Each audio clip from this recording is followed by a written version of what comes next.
जो सेक्स के प्रति इच्छा, मन का अंदर एक्साइटमेंट बिल्कुल नहीं हो रहा था, अब उनका अंदर एक्साइटमेंट होना स्टार्ट हो चुका है और एक्साइटमेंट के कारण से उनका लिंग के अंदर जो इरेक्शन है जो कम हो चुका है, ब्लड सप्लाई बिल्कुल नहीं हो रहा था, अब ब्लड सप्लाई भी हो रहा है और उसके कारण इरेक्शन भी हो रहा है अच्छी तरह से।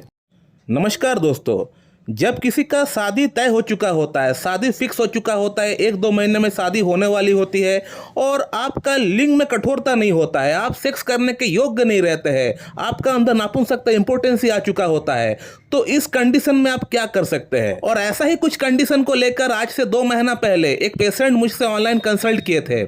उनका कंडीशन भी कुछ इसी प्रकार का था कि 2 महीने बाद इनका शादी होने वाली थी और इनका लिंग में कठोरता बिल्कुल नहीं आता है, इनका मन का अंदर सेक्स के प्रति कोई विचार नहीं होता है और 2 ही महीने बाद इनका शादी होने वाली थी और इनका लिंग में बिल्कुल भी इरेक्शन नहीं है। और ऐसा कंडीशन में ये मेरे पास आए। मैं इस पेशेंट का पूरा थॉरोली केस टेकिंग किया।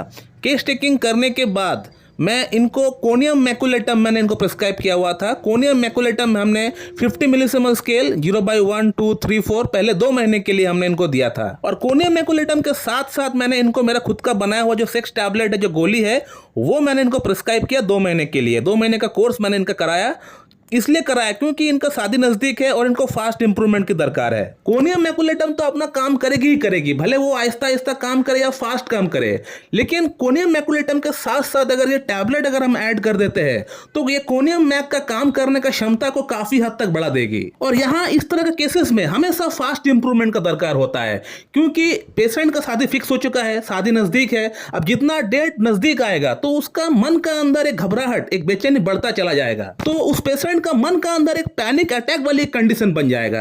तो ये पैनिक अटैक वाली जो कंडीशन है यही सबसे बुरा होता है। मन ही सब कुछ पूरा बॉडी को चलाता है, तो मन ही अगर पेशेंट का विचलित हो जाएगा तो प्रॉब्लम कैसे सॉल्व हो पाएगा। तो इसीलिए पेशेंट को जल्द से जल्द इंप्रूवमेंट चाहिए इस तरह के केसेस में। दोस्तों, इस पेशेंट का ट्रीटमेंट हमारे पास चलते हुए 2 महीना हो चुका है और इनका फीडबैक क्या है मैं आपको जरूर दिखाऊंगा, थोड़ी देर बाद जरूर दिखाऊंगा इस वीडियो में।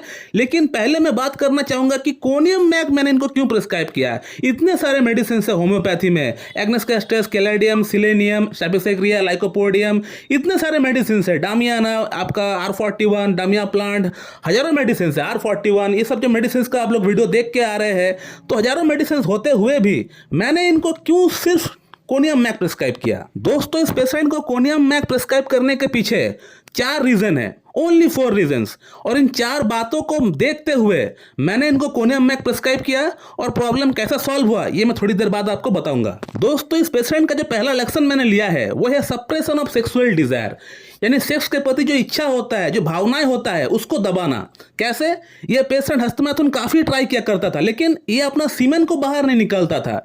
ये हमेशा इरेक्शन लेके आता था, पॉर्न देखता था, पॉर्न देखने से क्या होता था, हस्तमैथुन करता था, लेकिन सीमेन जब आउट होने वाला रहता था तो उस समय ये रोक देते थे। इसी प्रकार से 1 घंटा 1.5 घंटा ये क्या करता था, यानी सीमेन जब भी बाहर निकलने वाला रहता था तो उस समय ये अपने आप को रोक देते थे।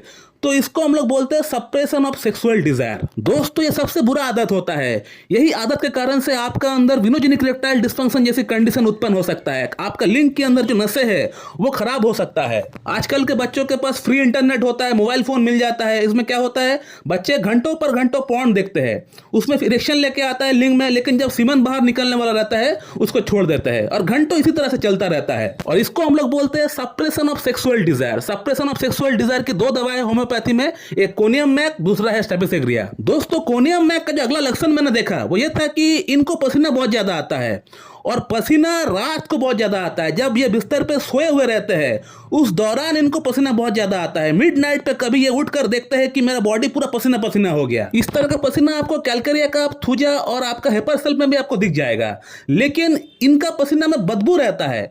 लेकिन कोनियम मैक का जो पसीना होता है इसमें कोई बदबू नहीं रहता है। दोस्तों, इनका 3rd लक्षण जो मैंने देखा वो ये था कि इनका पैरों में, यानी lower parts of the limb, जिसको हम लोग लिम्स बोलते हैं, वहां पे एक अजीब सी, वहां पे नमनेस सी, एक वहां पे अजीब सी झुंझुनाहट सी वहां पे हुआ करता है इनको। इवन कि अगर उनको वहां पे गर्म पानी या गर्म तेल भी गिर जाता है पैरों में तो इनको पता नहीं चलता है। ये तो बड़ा यूनिक सिम्टम है, बड़ा पिकुलियर सिम्टम है कि पैरों में गर्म तेल गिर जाता है या गर्म पानी गिर जाता है, इनको पता तक नहीं चलता है। लेकिन दोस्तों, ये सिम्टम डायबिटीज न्यूरोपैथी में बहुत कॉमन है। अगर पेशेंट को डायबिटीज है, ब्लड शुगर है और पेशेंट को अगर ये प्रॉब्लम होता है तो ये कॉमन है, तो इसको लेकर जरा सोचना नहीं है। लेकिन अगर पेशेंट को आपका डायबिटीज नहीं है फिर भी ये प्रॉब्लम हो रहा है तो फिर ये पिकुलियर सिम्टम है। लेकिन मेरा पेशेंट को ब्लड शुगर नहीं है, लेकिन फिर भी इनको ये प्रॉब्लम हो रहा है, तो ये मेरे लिए पिकुलियर सिम्टम हो गया। और यदि आपको रेपर्टरी देखने आता है तो केंट रेपर्टरी के अंदर आप चले जाइए, एक्सट्रीमिटीज चैप्टर नमनेस के अंदर आप देखिए वहां पे कोनियम है या नहीं। कोनियम वहां पे आप देख पाएंगे फर्स्ट ग्रेड में दिया गया है इस सिम्टम के लिए। तो ये था थर्ड सिम्टम। अब इनका फोर्थ सिम्टम जो मैंने देखा वो ये था कि जब भी ये बिस्तर पे जाते हैं सोने के लिए, और सोने के लिए जब भी वो अपना हेड को पीछे की ओर वो लेके जाते हैं तो उस दौरान इनको चक्कर आ जाता है, उनको वर्टिगो हो जाता है। यानी जब भी सोने का प्रयास करता है, जब भी वो अपना सिर को पीछे की ओर लेके जाता है सोने के लिए, तो इनको वर्टिगो हो जाता है, इनको चक्कर आ जाता है। और ये सिम्टम जो हमने बताए हैं ये कोनियम मैक के अंदर सबसे प्रोमिनेंट सिम्टम है कि जब भी आप सोने के लिए जाते हैं या आप बिस्तर पर लेटे हुए हैं तो आपको चक्कर आ जाता है। ये बहुत ही प्रोमिनेंट सिम्टम है कोनियम मैक के अंदर। और अब मैं आपको इस पेशेंट का फीडबैक दिखाऊंगा, रिव्यू दिखाऊंगा कि 2 महीना कोनियम मैक खाने के बाद, मेरा टैबलेट खाने के बाद इस पेशेंट को कितना इंप्रूवमेंट हुआ है। तो ये पेशेंट मुझसे आज से 3 दिन पहले कॉन्टैक्ट किए थे अपना आगे का ट्रीटमेंट के लिए, तो इनको 90% तक इंप्रूवमेंट आ चुका है। जो लिंग में इरेक्शन इनको बिल्कुल नहीं आता था, जो सेक्स के प्रति इच्छा, मन का अंदर एक्साइटमेंट बिल्कुल नहीं हो रहा था, अब उनका अंदर एक्साइटमेंट होना स्टार्ट हो चुका है। और एक्साइटमेंट के कारण से उनका लिंग के अंदर जो इरेक्शन है जो कम हो चुका है, ब्लड सप्लाई बिल्कुल नहीं हो रहा था, अब ब्लड सप्लाई भी हो रहा है और उसके कारण इरेक्शन भी हो रहा है अच्छी तरह से। और अब इस पेशेंट का शादी भी हो चुका है और अपना लाइफ को एंजॉय भी कर रहा है और अपना वाइफ को सेटिस्फाई भी कर पा रहा है। इस बार हमने इनको 0/8 कोनियम मैक, 0/9, 0/10, 0/11 हमने इनको भेजा हुआ है। इस बार का 2 महीने का मेडिसिन खा के इनका ट्रीटमेंट समाप्त हो जाएगा। और इसी के साथ मैंने शुगर और मिल्क के साथ थुजा 30 हमने इनको भेजा हुआ है।